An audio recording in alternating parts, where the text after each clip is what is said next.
स्वागत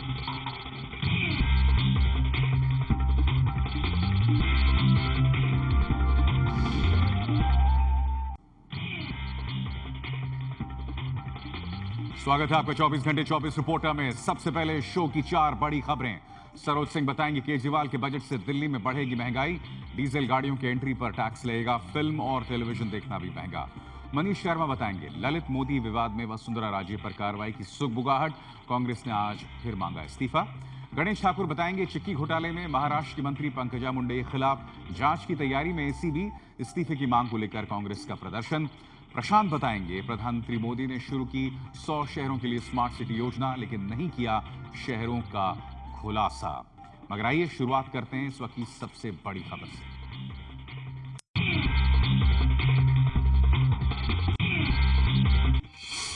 दिल्ली में केजरीवाल सरकार ने पेश किया पहला पूर्ण बजट। इस बजट से संकेत मिल रहे हैं दिल्ली वासियों के लिए महंगाई में बढ़ोतरी होने वाली है। दिल्ली के उप मुख्यमंत्री और वित्त मंत्री मनीष सिसोदिया ने दिल्ली का बजट पेश करते हुए इसे देश का पहला स्वराज बजट बताया, लेकिन इस बजट में ऐसे कई प्रावधान पेश किए हैं जिससे मध्यम वर्ग की जेब पर बोझ बढ़ने वाला है। अब दिल्ली में डीजल गाड़ी पर एंट्री पर लगेगा टैक्स। इसके अलावा एंटरटेनमेंट टैक्स 20 से 40% किया गया। केबल टीवी और डीटीएच सेवा पर भी 40 रुपए टैक्स लगेगा। लग्जरी टैक्स 10 से बढ़ाकर 15% किया गया। कंपनियों के वाहन खरीद पर लगने वाले रजिस्ट्रेशन टैक्स को भी 25% बढ़ाया गया है। जुए और रेसिंग जैसी गतिविधियों पर भी टैक्स भी 10 से 20% किया गया। मान लो एक टेम्पो आया, टेम्पो की कितनी कैपेसिटी, 1 टन से तो ज्यादा ही होती है, तो 1 टन माल पे 100 रुपए लगा, तो 10 पैसे पर केजी का फर्क पड़ा। केजरीवाल सरकार ने केंद्र सरकार पर निशाना साधते हुए कहा कि ये बजट उन्होंने एसी कमरों में बैठकर नहीं बल्कि जनता के बीच जाकर उनसे पूछकर बनाया है। दिल्ली के बजट में शिक्षा का बजट 2 गुना हुआ। 236 नए स्कूल खुलेंगे, 20,000 नए शिक्षकों की भर्ती होगी, अस्पतालों में 10,000 बेड और 10,000 नई बसें जोड़ी जाएंगी। डिप्टी सीएम और वित्त मंत्री मनीष सिसोदिया ने केजरीवाल सरकार का पहला संपूर्ण बजट पेश किया। बजट को आम आदमी का स्वराज बजट बताया गया। 2015-16 के लिए 41,129 करोड़ रुपए का बजट प्रस्तावित। दिल्ली को पूर्ण साक्षर बनाने के लिए लक्ष्य का ऐलान। 253 करोड़ रुपए का स्वराज फंड। कॉलेज गांव में फ्री वाईफाई की योजना। उच्च शिक्षा के लिए 10 लाख का लोन बिना किसी गारंटी का मिलेगा। 50 मॉडल स्कूल के विकास और 236 नए स्कूल खोलने का ऐलान।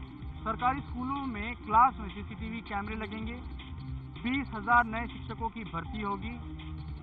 दिल्ली के अस्पतालों में 10,000 नए बेड लगाए जाएंगे। हर आदमी को डिजिटल हेल्थ कार्ड मिलेगा। तीनों नगर निगमों को मिलेंगे 5,908 करोड़ रुपए। यमुना को पूरी तरह साफ करने और पिकनिक स्पॉट बनाने का ऐलान। पब्लिक ट्रांसपोर्ट को ऑनलाइन करने की योजना।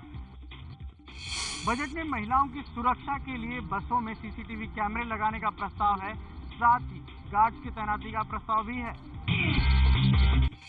दिल्ली के बजट को आम आदमी पार्टी के अपने ही विधायक पंकज पुष्कर ने पिछड़ा वर्ग विरोधी बताया है। कांग्रेस ने भी आम आदमी पार्टी के बजट की आलोचना की है। पूरे देश के केंद्र के स्तर के और प्रदेश स्तर के बजट में दलित वर्ग, पिछड़ा वर्ग, अल्पसंख्यक वर्ग, उसकी उपेक्षा का एक अंदरूनी दोष है, ये होता आया है। इस बजट में भी दलित और अल्पसंख्यकों को छोड़ा गया। ये मैं जो डिटेल्ड डिमांड्स ऑफ ग्रांट होता है उसका अध्ययन करने के बाद ये बात कही जा सकती है। यह बजट अगर फर्जी बजट कहा जाए तो गलत नहीं होगा, और जैसे इनके कानून मंत्री की डिग्री फर्जी है वैसे ये बजट भी फर्जी है। हमारे साथ बीजेपी के विधायक हैं, तीनों विधायक हमारे साथ मौजूद हैं। विजेंद्र गुप्ता से हम बात करते हैं। विजेंद्र जी, क्या कहेंगे इस बजट को लेकर? मैं तो यही कहूँगा ये थोतले वादे, खोखली बातें और महंगाई देने वाला बजट है।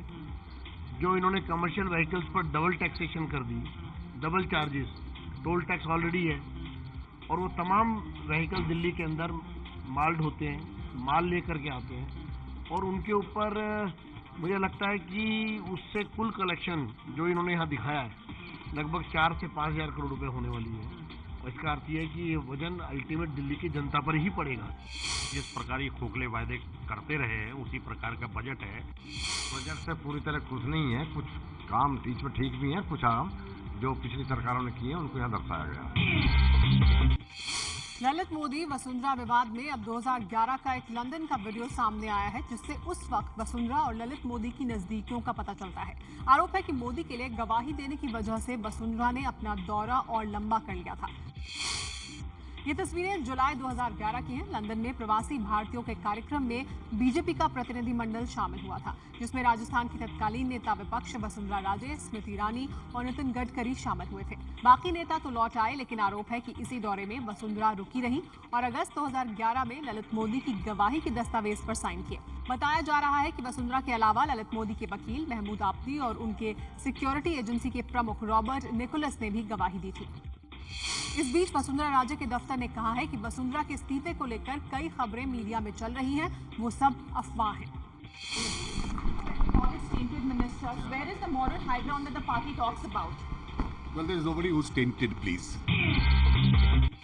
ललित कांड में वसुंधरा राजे के दस्तखत वाला कथित गोपनीय दस्तावेज और उस दौरान लंदन में उनका वीडियो सामने आने पर मचा हंगामा। कांग्रेस ने वसुंधरा के इस्तीफे की मांग तेज की। हम महामहिम राज्यपाल और महामहिम राष्ट्रपति के पास मुलाकात कर अपनी गुजारिश करेंगे कि अगर वो स्वयं इस्तीफा नहीं देती तो उनको बर्खास्त किया जाए। Mrs. Raje, any clarifications on the signature? बुधवार को सामने आए कथित दस्तावेज के मुताबिक वसुंधरा ने अगस्त 2011 में लंदन में वकीलों की मौजूदगी में ललित मोदी के वीजा दस्तावेज के समर्थन में हलफनामा दिया था। इसके लिए वसुंधरा ने लंदन दौरा 4 हफ्ते से भी ज्यादा बढ़ा दिया। गडकरी और स्मृति ईरानी भी उस दौरे में वसुंधरा के साथ थे। आईपीएल के पूर्व कमिश्नर ललित मोदी विवाद में बीजेपी ने फिर किया राजस्थान की मुख्यमंत्री वसुंधरा राजे का बचाव। कहा, ललित मोदी को भारत वापस लाने के लिए मोदी सरकार कर रही है कार्रवाई। आवश्यकता तो इस बात की है कि इन्होंने ये टुकड़े टुकड़े में क्यों दस्तावेज दे रहे हैं। एक साथ पूरा दे, एक साथ तो उसकी जांच हो और जांच होगी तो उसके बाद कोई कार्रवाई होगी। और इस तरह के दस्तावेज दिखला करके केवल भ्रमित करने के अलावा कांग्रेस के लोगों के पास कोई काम नहीं है। ललित मोदी है, उसको भारत में लाने की कोशिश की जा रही है और जल्दी ही लाया जाएगा। बीजेपी ने कहा कि ललित मोदी के लिए वसुंधरा के दस्तखत फर्जी भी हो सकते हैं। बीजेपी ने कांग्रेस से सवाल पूछा कि यूपीए सरकार ने ललित मोदी को वापस लाने के लिए क्या किया था।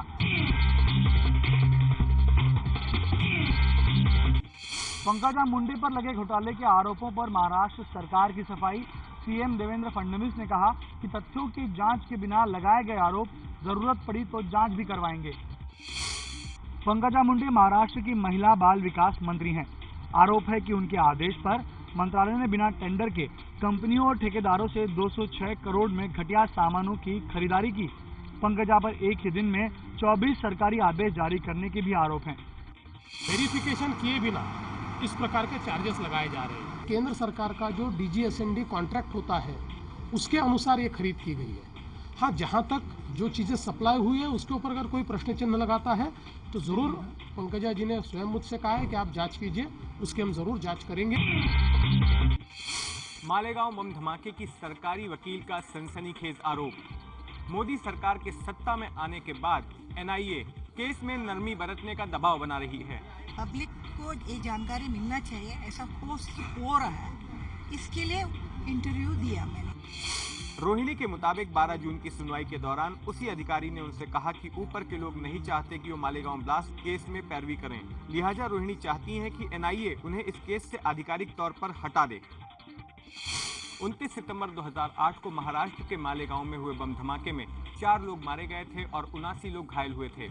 इस सिलसिले में साध्वी प्रज्ञा सिंह, कर्नल प्रसाद पुरोहित समेत कुल 12 लोगों को गिरफ्तार किया गया था, जिनमें से 4 जमानत पर बाहर हैं।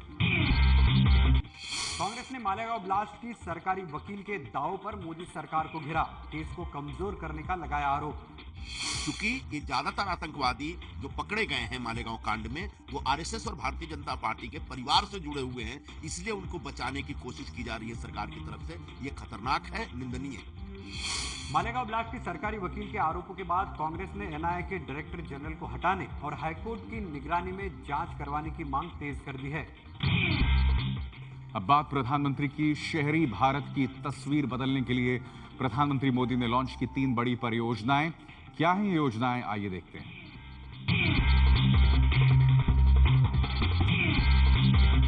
शहरी भारत की तस्वीर बदलने के लिए PM मोदी ने लॉन्च की 3 बड़ी परियोजनाएं। बोले देश के हर नागरिक को है आशियाने का हक। दिल्ली के विज्ञान भवन में आयोजित इसी कार्यक्रम में आज पीएम मोदी ने 100 स्मार्ट सिटी बनाने, 500 शहरों के लिए अटल शहरी नवीनीकरण परियोजना और 2022 तक सभी के लिए घर की योजना की शुरुआत की। पहली बार स्मार्ट सिटी की योजना ऐसी है कि जिसमें शहरों का निर्णय भारत सरकार नहीं करेगी। शहरों को स्मार्ट बनाने का निर्णय राज्य सरकार नहीं करेगी। शहरों को स्मार्ट बनाने का निर्णय वो शहर का नेतृत्व, वो शहर के नागरिक, वो शहर के म्युनिसिपैलिटी के लोग तय करेंगे। आज ही के दिन 40 साल पहले देश में लगी इमरजेंसी को पीएम मोदी ने बताया देश का काला युग। कहा सत्ता सुख के लिए पूरे देश को बनाया गया था जेल खाना। 40 साल पहले सत्ता सुख के खातिर देश को आपातकाल के बंधनों में बांध करके जेल खाना बना दिया गया था। प्रधानमंत्री नरेंद्र मोदी ने कहा 40 साल पहले जो हुआ वो भारत के इतिहास का काला युग था। उस समय के राजनीतिक नेतृत्व ने लोकतंत्र को कुचल दिया था। हमें गर्व है उन लोगों पर जिन्होंने इमरजेंसी का विरोध करते हुए लोकतंत्र के लिए लड़ाई लड़ी। दिल्ली एनसीआर में बनेगा एक और एयरपोर्ट। ग्रेटर नोएडा के जेवर में एयरपोर्ट के प्रस्ताव को हरी झंडी दे दी गई है। केंद्रीय नागरिक उड्डयन राज्य मंत्री महेश शर्मा का कहना है कि दिल्ली एनसीआर में एक और एयरपोर्ट के प्रस्ताव को उनके मंत्रालय ने पास कर दिया है। अब इसे कैबिनेट की मंजूरी के लिए भेजा जाएगा। महेश शर्मा ने चुनाव से पहले वादा भी किया था कि वो गौतम बुद्ध नगर में एक एयरपोर्ट बनवाएंगे। शर्मा का कहना है कि दिल्ली के मौजूदा एयरपोर्ट के ट्रैफिक को कम करने के लिए एनसीआर में एक और एयरपोर्ट की जरूरत थी। इंदिरा गांधी अंतर्राष्ट्रीय एयरपोर्ट पर पिछले साल 4 करोड़ यात्रियों की आवाजाही रही। आईजीआई एयरपोर्ट की क्षमता सालाना 6.5 करोड़ यात्रियों की। सरकार को नए एयरपोर्ट के लिए मौजूदा नियम में बदलाव करना पड़ेगा। फिलहाल नियम के मुताबिक मौजूदा एयरपोर्ट के 150 किलोमीटर के दायरे में दूसरा एयरपोर्ट नहीं बनाया जा सकता। आम आदमी पार्टी के नेता कुमार विश्वास और उनकी पत्नी पर नोएडा के थाने में केस दर्ज। दोनों पर अखबार के संपादक को धमकाने का आरोप। नोएडा से निकलने वाले अखबार दैनिक संरचना टाइम्स के संपादक जगत सिंह अवाना ने आरोप लगाया है कि कुमार विश्वास के खिलाफ एक खबर छापने पर उन्हें फोन पर धमकियां दी गई। इस सिलसिले में नोएडा के सेक्टर 20 में जगत अवाना ने केस दर्ज कराया है। मामले से अलग हटने आने की धमकी दी गई थी और कहा था नहीं तो इसके अंजाम अच्छे नहीं होंगे, तुम्हें देख लेंगे। मैं नहीं कह सकता कुमार विश्वास के नंबर है। मैं ये भी नहीं कह रहा कुमार विश्वास खुद धमकी दे रहे हैं। मैं ये पुख्ता कह सकता हूँ वो आम आदमी पार्टी के नेता है। कुमार विश्वास पर केस दर्ज होने पर अपनी प्रतिक्रिया में आम आदमी पार्टी के नेता आशुतोष ने कहा है कि मोदी मॉडल के तहत आपके नेताओं पर झूठे केस दर्ज किए जा रहे हैं। पंजाब के सरकारी स्कूलों के 80,000 छात्र 10वीं की परीक्षा में फेल हो गए। जब टीचरों से इस बात की वजह पूछी गई तो उनकी अंग्रेजी और भी खराब निकली। It class was very weak, class from 6 by chance. Students' parents are not educational, so that timetable should be fresh before recesses. कुछ मतलब समझ में आया अंग्रेजी के इन वाक्यों का। चलिए अब पंजाब के अंग्रेजी शिक्षकों की स्पेलिंग देखिए। There, maximum, vacant जैसे शब्दों की गलत स्पेलिंग। पंजाब के शिक्षा मंत्री दलजीत सिंह चीमा ने अपने राज्य के अंग्रेजी शिक्षकों की इस अंग्रेजी को देखकर सिर पकड़ लिया था। स्पेलिंग मिस्टेक गलत है, ग्रामेटिकली गलत है। बहुत से ऐसे टीचर्स थे जिनको सेंटेंस बनाना ही नहीं आया। तो बहुत ही मुझे शॉकिंग लगा कि अगर टीचर की अपनी ये हालत है तो आगे बच्चों को वो क्या पढ़ाएगा।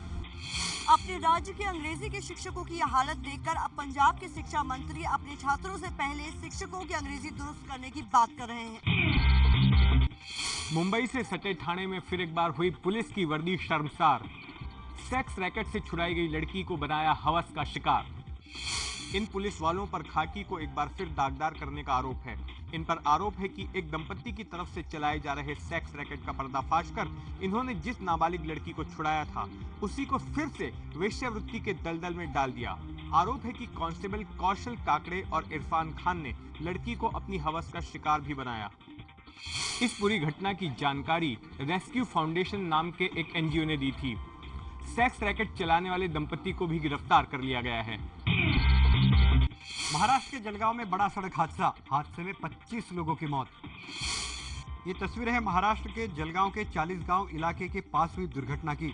यहां एक कंटेनर और स्टेट बस की टक्कर हो गई जिसमें 25 लोगों की मौत हो गई जबकि 15 लोग घायल हैं। ये दुर्घटना दोपहर के वक्त हुई। घायलों को धुले और 40 गांव के अस्पतालों में भर्ती कराया गया है। गुजरात के कई जिलों में बाढ़ से भारी तबाही, 50 से ज्यादा लोगों की मौत। ये तस्वीरें हैं गुजरात के अमरेली की, जहां वायुसेना के हेलीकॉप्टर ने बाढ़ में फंसे बस यात्रियों को हेलीकॉप्टर से निकाला। बाढ़ की वजह से अमरेली के 60 से ज्यादा गांव का संपर्क बाकी इलाकों से टूट गया है। अमरेली के बगसरा में तो 6 घंटे में 26 इंच बारिश के कारण पूरा कस्बा पानी में ही डूब गया। यहाँ 13 लोगों के मारे जाने की खबर है। बचाव अभियान के लिए गुजरात सरकार ने वायुसेना के 2 हेलीकॉप्टरों, स्टेट रिजर्व पुलिस बल की 4 कंपनियां और फायर ब्रिगेड की टीमों को अमरेली भेजा है। इसके अलावा राजकोट, गीर, गोंडल, सोमनाथ और अहमदाबाद जिले में भी भारी बारिश के बाद बाढ़ के हालात बन गए हैं। पिछले 24 घंटों में हुई भारी बारिश के बाद जहलम में जलस्तर एक बार फिर बढ़ रहा है। आज सुबह 8 बजे की बात करें तो संगम पे जो है जलस्तर 27 फीट रिकॉर्ड किया गया, जो कि खतरे के निशान से 6 फीट ऊपर है। श्रीनगर में राममुंशी बाग की बात करें तो यहाँ पे 8:15 बजे जो जलस्तर रिकॉर्ड किया गया था वो 20.10 फीट था, जो कि खतरे के निशान से 2 फीट ऊपर बह रहा है। हालांकि प्रशासन की तरफ से कल देर रात ही फ्लड अलर्ट घोषित कर दिया था कश्मीर घाटी, लेकिन कहीं से भी अभी जल भराव की बात नहीं आ रही है। लेकिन 1 घंटे में 1 फीट के करीब पानी जो है वो लगातार अभी बढ़ ही रहा है, क्योंकि संगम से जो पानी बह के श्रीनगर की तरफ आ रहा है उसके कारण जहलम में जलस्तर लगातार बढ़ रहा है। बाढ़ की घोषणा अभी कहीं से भी नहीं हुई है। कुलगाम और शोपियां में कुछ जगह पे जो पहाड़ी नदी नाले हैं उनमें फ्लैश फ्लड्स के कारण कुलगाम में एक मकान ढहने की बात सामने आई है और पुलवामा में एक पुल के ढहने की बात सामने आई है। लेकिन देश की राजधानी दिल्ली में मानसून ने दी दस्तक। अगले 48 घंटे में पूरे भारत में मानसून छाने का अनुमान। उमस और गर्मी से परेशान दिल्ली वालों के लिए खुशखबरी है। इस बार मानसून 4 दिन पहले ही दिल्ली पहुंच गया है। हर साल अमूमन दिल्ली में 29 जून को मानसून दस्तक देता था, लेकिन इस बार मानसून ने ऐसी रफ्तार पकड़ी है कि इसने दिल्ली, पंजाब, हरियाणा, उत्तराखंड और आधे राजस्थान को वक्त से पहले ही पार कर लिया है। इस बीच मौसम विभाग ने उत्तराखंड में अगले 72 घंटों में भारी बारिश की भी चेतावनी जारी की है। मौसम विभाग का अनुमान है कि अगले 48 घंटे में हिमाचल प्रदेश, जम्मू कश्मीर और राजस्थान के भी बाकी बचे हिस्सों में बारिश शुरू हो जाएगी।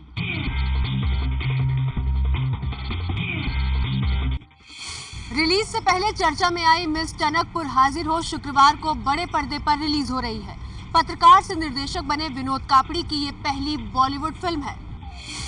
मिस टनकपुर हाजिर हो में देश के सिस्टम पर असरदार तरीके से व्यंग किया गया है।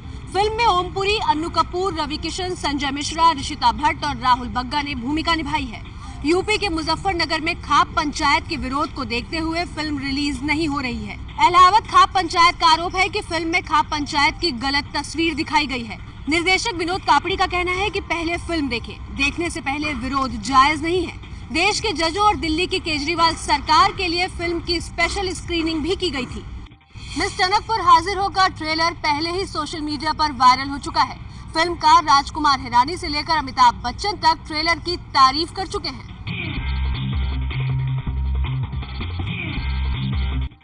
टीम इंडिया ने बांग्लादेश के खिलाफ आखिरी वनडे जीतकर कुछ हद तक अपनी लाज तो बचा ली है, लेकिन लगता नहीं है कि टीम इंडिया में सब कुछ ठीक ठाक है। विराट कोहली ने इशारों ही इशारों में धोनी की कप्तानी पर सवाल उठाए हैं। They have played some really good cricket, and we, honestly, we have been sort of doubtful in our decision making, and that shows on the field. I mean, I don't need to say this in an interview. I mean, cricket watchers or experts can watch guys not sure enough to express themselves properly. दूसरे one day में हार के बाद team India के कप्तान MS Dhoni ने कहा था कि अगर ऐसा लगता है कि उनकी वजह से टीम अच्छा नहीं खेल रही है तो वो कप्तानी छोड़ बतौर खिलाड़ी टीम में खेलने को तैयार है।